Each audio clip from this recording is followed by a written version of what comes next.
Guys, this is Juju J here from Mud Sweat Runners at FSMRX. Yes.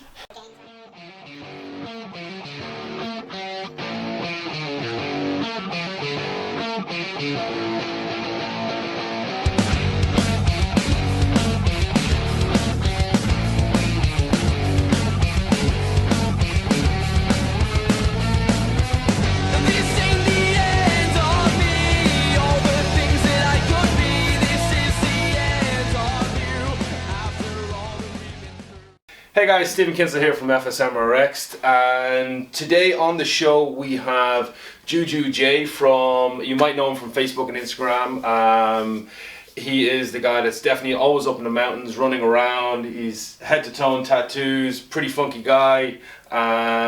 He's all about kind of just going with the flow and eating right and training well, and just loves running. So Juju, welcome to the show. Welcome, thank you. Well said. Okay, yeah, finally got a second take. So for people that don't know, like I was kind of made aware of you from our clients here, that some that have kind of met you at events, some that their husbands are training with you, and then being on your social media, your Facebook, you have sponsors.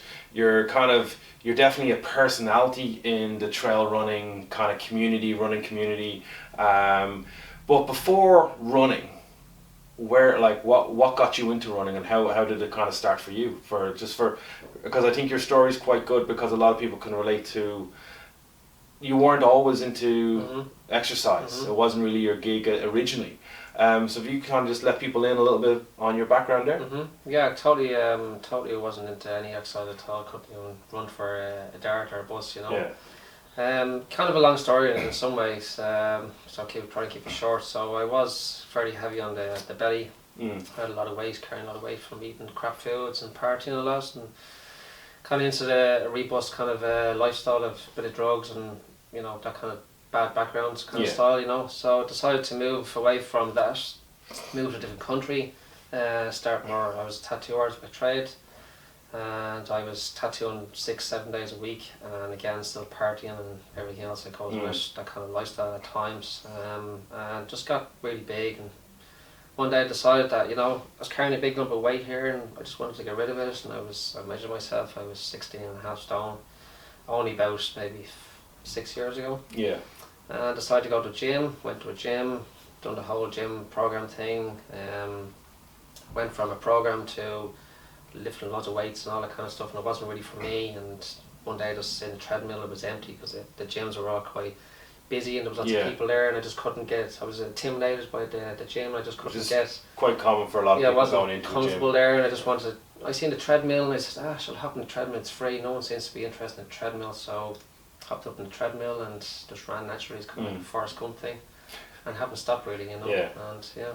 And what you said you were nearly 16 plus stone. Like, what do you weigh yourself in now? Do you know? Yeah, I weigh myself quite regularly actually. Yeah. I used to weigh myself every month because I was very cautious of it, because I was fighting it. So I wanted to. What have I do? What have I do this week? How am I doing? Yeah. How am I getting on? And keeping notes and diary consistently all the time. Still keep a diary. My diary is quite massive at the moment, amount of stuff, you know. And I was 16 stone. I dropped down, but I dropped down to such a level that my belly wasn't dropping down. Yeah. So then I had to work on, because I started doing lots of trail running and lots of running and over and over, fighting. But I was only injuring myself. Yeah. So I had to stop and look at that at a different angle. So you went from kind of one extreme of not being active, and there's another point I want to touch on. But you went from one extreme from not being active, and then you were doing a little bit too much activity, as you're saying. So it was kind of going from one extreme to the other, and now you with journaling and kind of writing down what you're doing, you've learned and you've taught yourself to kind of how to balance things out. And very important. But one point is that, as you said, you did go to a gym, but the weights it wasn't for you. It wasn't for me, no. And I'm a firm believer, like, weights aren't for everyone, and running mightn't be someone's gig. I wouldn't admit to be. I've done some running. I would never admit to being a good runner. But I understand when people, like, that's their thing, you know what I mean? And for any sport, like if it's football or you want to zumba or you're a swimmer or a triathlete or anything, like if that's what encompasses you and makes you happy, then by all means do it. But like, obviously seek out people to kind of do it with. And of course, yeah. be with. So going from, as you said, you went to the extreme. So you went from having a lot of weight to losing a lot of weight, and as you kind of mentioned you mentioned off camera that also then you had to start looking at your nutrition, and kind of how was that journey going from, as you said, eating pizzas or going for a chipper, or kind of just if you run you could give yourself food, whatever food you liked, mentality. That's what I was thinking. If I go out running, and I was running in England at the time because I lived there, so I was running the Peak District and around Sheffield. I was thinking, if I could run up these mountains, and that's my goal, and I've achieved something now. I just go down and eat pizza and beer. Yeah. But it was the run for me. I had to realise that. After a while, I realised that was the wrong thing to do because I was still holding the weight. Yeah. And even though I was running up extremely difficult mountains and losing lots of calories, just. I had to figure out what was right, and that's when I came back to Ireland, I studied nutrition with a guy called Barry Murray. Okay. And that's when I started to realise that, okay, I can lose weight through nutrition. And I think a good thing, a very good kind of example that we could use right here is that using food as a reward is not really it's not the best way to achieve your goals. Like I know, like for you, as you said today, like it's a lovely day, like to go for a run, and just the reward is being able to run or to go downstairs at FSM and lift a weight and come and train and feel good about yourself, rather than, all right, I did the hard work and now I'm gonna have the cake or the chip or the beer and stuff like that. Especially if you want, as you said, you were training, you were exercising, but you still couldn't understand why the stomach was still there and stuff like that. And you've kind of gone through a process of just cutting out stuff all the way to you're full-time vegetarian now. Very fussy one. Very fussy vegetarian. So how was that journey? Like just kind of transitioning, did you find that you were missing food or just did it just kind of click for you? Difficult in many ways. Yeah. Because there's a lot of vegetarians out there eat all sorts of foods that I would say that are bad for you, but some people say they're good for you. But for me, it's really to cut out the real bad is the sugar, the gluten, the wheat, all that kind of stuff, and then also, well, basically for me, it's running on empty. It was my key, okay, because of all the stuff it did cut out, and it loses the weight to a certain point, but it's still for my body, from the way my body works, is I just couldn't lose it that little bit extra from lose it. So I started running on empty. So getting up out of bed in the morning and just go for my run. I could be running from anything from 5 to 6 hours, or from a tough 10k up in a steep mountain, or running to Dublin to see my parents was 50 odd k, completely empty. And I've done that really every day for a couple of months, and the weight just dropped off me. But at the same time, the weight dropping off me, I had to keep an eye on my body as well. If we do it wrong, you get very sick. So to find the balance between that and eating properly when I came home. So my after meal wouldn't be a pizza and beer, or eating properly in nutrition. And so, like the kind of standard of 3 squares a day, that's not something that you follow. No, I don't follow that. You eat when you feel that your body needs it, or requires it. Exactly. When I'm thirsty, I'll have a drink. When I'm pecking, I'll have a few nuts or whichever. And you have apple cider vinegar's in there at the moment. Apple cider vinegar in his water bottle. Very good very good for recovery. As you said, like it hydrates you 10 times faster than water. So for me as a mountain runner, just after a long distance run in the sun or whatever, water doesn't really do the job for me. It doesn't hydrate me better. So I know if I have a sup of apple cider vinegar, and I feel ready to go again. Kicks in. So there you go for anyone running. Anyone into sports, any sports at all, just look up apple cider vinegar with mother. It's very important. With mother in it. It's, as I said, there's a lot of people that have been sport to drink this, and they've changed in many ways. Their teeth were black, now they're white. There's a lot of hair weakness or whatever. But one of the important things with apple cider vinegar is it's very important to dilute it. Because a lot of people get it and they just go neck up and they're like, oh geez, Jay, what's the story? It's not nice. So you have to dilute it, give it a good shake in the water, and off you go. Cool. It's cheap as well. It's cheap, there you go. So apple cider for recovery, as you recommend that? Definitely. It's one of my key things every day. I drink it every day regardless. And I miss it when I don't drink it. So you definitely feel the effects when you're not having it. Oh yes. See, so very very a simple product that can guys keep you recovered, keep you strong, and just keep you going, which is kind of like what we all want to achieve, especially as we get older.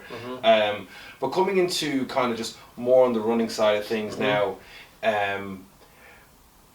for me, when I've read a few books in running, I've tried running. It wouldn't be my strongest suit, so I kind of I avoid what I'm not comfortable with. And the only way to get comfortable is to get uncomfortable, I suppose. Yeah. But for you, it's like, I think, like, to run the miles you run, it needs to be kind of a trigger. Just you have that mindset to just go. For a lot of people, they're constantly it's that internal battle of running. Oh, I don't want to do this. Oh, it's hard. When you're running, what's going through your head? How do you feel when you're running? Like, what's happening when you're on like a big run? Do you hit a wall? Do you have to push through? Are you human like everyone else that just has those hard days? Or is it just you can just switch and I'm running, I love it, I'm in flow, and it's all happening for you? Good question. Yeah, good answer. I guess for me, I don't see anything as a challenge I do anymore. I used to see when I started off training runs as a challenge, and that's why I wanted to get better and better. But at the moment, with a great healthy lifestyle and everything going smoothly with my job as a runner and a guide, and I'm doing something I love and out there training every day. I don't have the busy life where going from one office to another office and I'd be tired, So I mean, the more exercise I do, the more energy I get. Yeah. So with the more energy I have, and with the way I eat and running empty, it gives me more energy, because it gives you more energy when you're running empty, because you're using your own energy as well. Yeah. So without getting complicated into that, I guess I don't really know what keeps me going every day and the miles I do every week. I guess it's the passion. I think when you love with something, your recovery works because of the way you eat and your lifestyle every day in your lifestyle. I guess that's what keeps me going. I don't really know it's just what it is. It's natural for me. It feels natural. I run out the door and just keep running and there is 1 or 2 days I do, as I probably use that term, is hit the wall. But I guess sometimes I overtrain because I have a lot of sessions per day, and I tend to be a little bit tired from them sessions, but I keep going. And then I get to that point, I go, I'll turn back and I go somewhere else. I won't run a steep hill today. I won't do some scrambling up some steep rocky mountains. I'll just kind of keep on the lower trails. Because based on how you're feeling as well. But I still go out there and run. I'm still clocking up the miles. For me at the moment, it's about challenging myself with the mileage. And the most I ran in a week on mountains is 185 kilometres, and it's a lot. And some of my friends are elites, and John O'Regan and a couple of them guys and Ian Keith, and they would be saying to me that's a different level of your fitness, Jay, and hold back a bit more there, So but when you hit that place, you kind of, I've done 100k this week and I feel good, so maybe I should just try and do another 50 on top of that, So yes, that's again another thing you said is that I tend to talk off camera a lot and get really good information, so I have to bring it into the show. You recover while you're running. Yes. And again, another guy we had on the show, Andy, he was saying the same thing. When he's a movement kind of guy, handstands and just dancing, he said he recovers while he's moving, whereas people think recovery is generally yoga or just stretching or mindfulness meditation. So even when you're not pushing, you're still running. So you're still clocking miles on a daily basis, and it's making you feel better. And even as you said, your body responds better to it, which a lot of people think that, like, if they train, like they go for 2 runs with you and they do maybe a yoga session, then that's it, and their other 4 days of the week are recovery days. They're resting, whereas you're more kind of like, you should be doing like resting while running. Resting while running, or even doing something every day, something active, as long as you keep moving. Yoga or something like that. We'll get to that. It's onto this. So from, like, obviously coming back to Ireland, like, you're running all the time, you've got really good nutrition, you're eating clean, you're injury free, you're feeling better, you're in a flow state when you run. And then you created Mud, Sweat and Runners, and that's grown. And it's on Instagram, links will be below, Facebook. You shoot these cool videos where you get a lot of people very mucky. So how did that just come about? Just kind of starting, kind of getting people to run with you, and how did that kind of start off? Was it just one or two people that was like, hey, can we run together? And then to now where you're becoming very popular in the kind of travel running. Right, yeah. Excuse me, just get some apple cider vinegar here. Yeah, it wasn't really there wasn't any schedule or plan. Yeah. It was, when I came back from Ireland and got into trail running, I said I was kind of lonely running around the hills on my own. Yeah. With all the injuries I was getting, I feel that I needed to kind of learn how to do it, but there was no courses, or there was no, not that there wasn't, I just couldn't find them on the internet. So I wanted to create a club or a group as such, and kind of just get people running together so we can all learn from each other. So that's why we created What's Around Runners. But at that time I was living in Dublin. I just came back from living in England. So I moved to Glendalough to be closer to higher mountains. And I decided to create a club. Well, a club, when I say club, I mean an unofficial club. So it's kind of like there's no fees. Yeah. There's no kind of commitments. You just come and go as you want. Yeah, turn up. But at the same time, I create all the routes. I do all the safety part of it, and kind of say, okay, it's a beginner kind of run, this is intermediate, this is more of elite, it's a tougher hill, it's a longer hill, whichever. So I'll work out all that and then post it on the Facebook page, which is called What's Around Runners.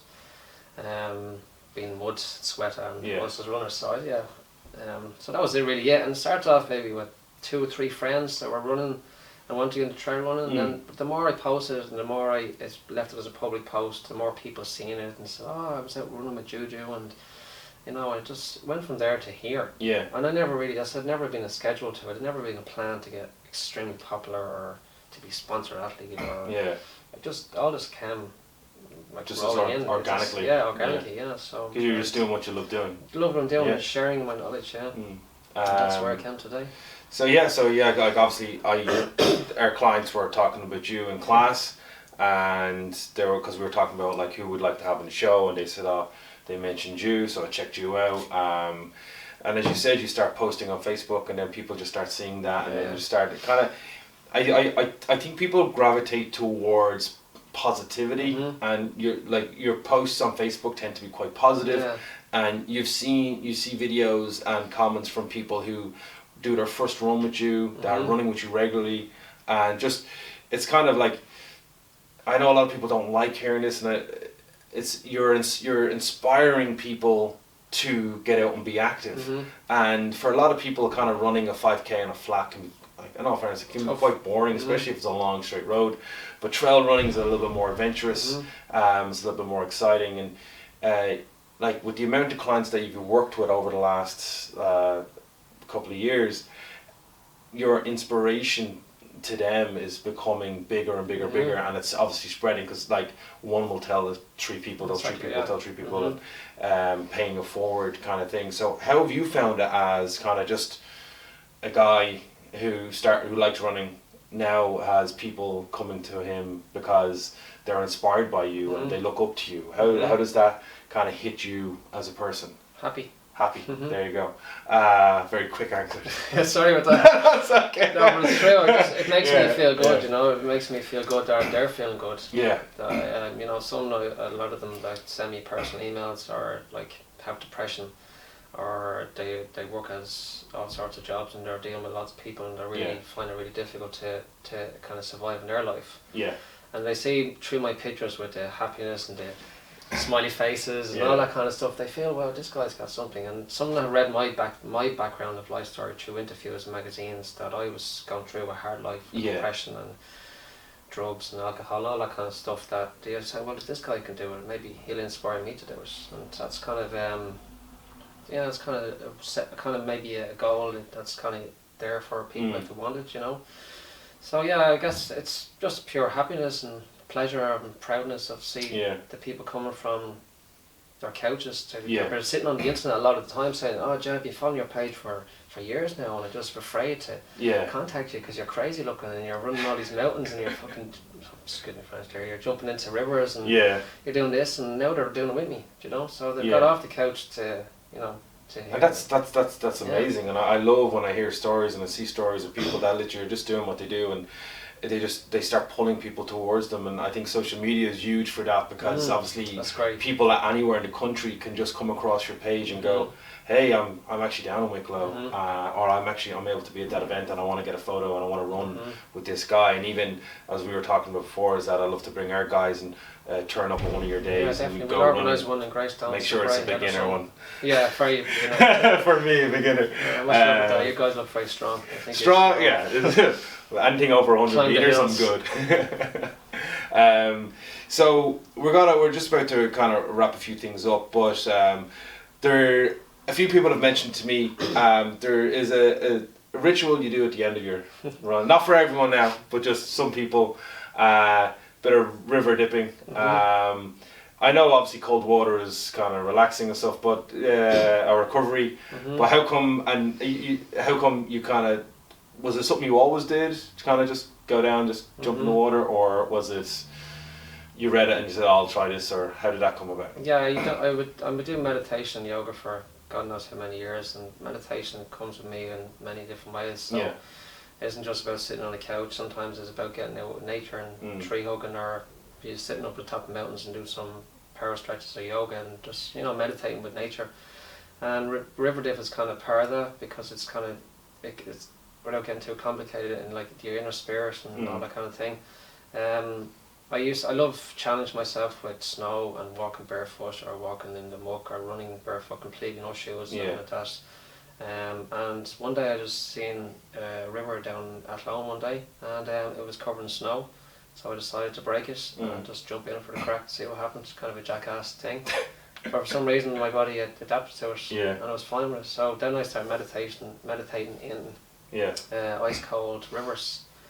And then I learned that over time with running, when your muscles are really on fire, jumping into a cold river is amazing for recovery. So it takes out the burning lactic acid feelings and stuff like that, So I started putting that into a kind of after my runs to make it kind of an end of the session, So that's how I jump into the rivers. So if you watch any of my videos, you see some of the guys literally right into the water, big splash in the water, and they're addicted to it. So brilliant, it's fun and recovery at the same time. But now I've got addicted to it, so I do it every day, regardless of the weather.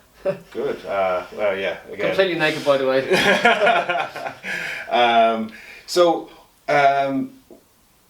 Mud, sweat, and runners. Is there a plan for it as you grow forward, or is it just kind of? And if you're interested, just kind of find them on Facebook, Mud, Sweat, and Runners, and then just turn up to one of the events you post. Yeah, I post them every Monday. Every Monday. A week. Pin poster every Monday of the schedule for the whole week, so it's Monday, Tuesday, Wednesday, Thursday, and so on. There is a bit of a schedule at the moment. Yeah, I have a kind of a beginner intermediate session every Tuesday evening as a night run. So if anyone's afraid to come at night time, don't be afraid, because I give you a lot of tips and tricks on how to comfortably run at night time.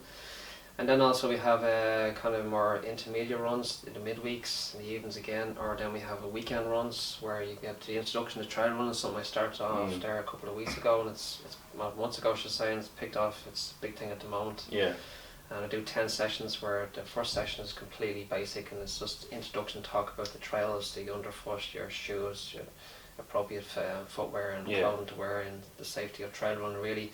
And then on to the fifth session where I go into hills. Different things, and posture is all about posture, smaller steps and shorter stride and things like that.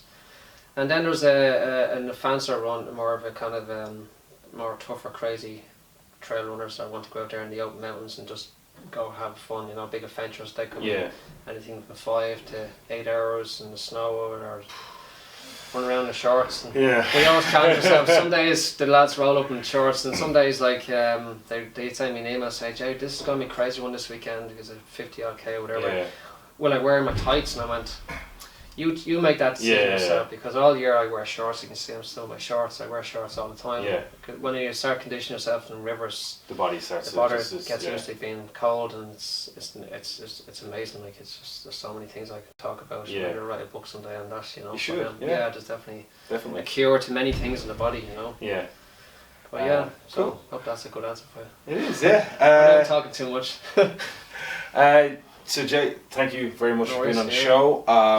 Guys, if you're inspired at all by someone that's literally turned his life around to become just live happy, And again, at the end of the day, pretty much everyone's goal, no matter what it is to be happy in their life and with their family. You can check out Jay on all the social media stuff and the links below on the page and in the article. Again, catch up with him, go for a run, start trail running. If you've been that guy on the fence, definitely just contact him and turn up and just take the first step in your trail running adventure. And Jay, thanks for being on the show again, as I said that. And guys, we will catch you later.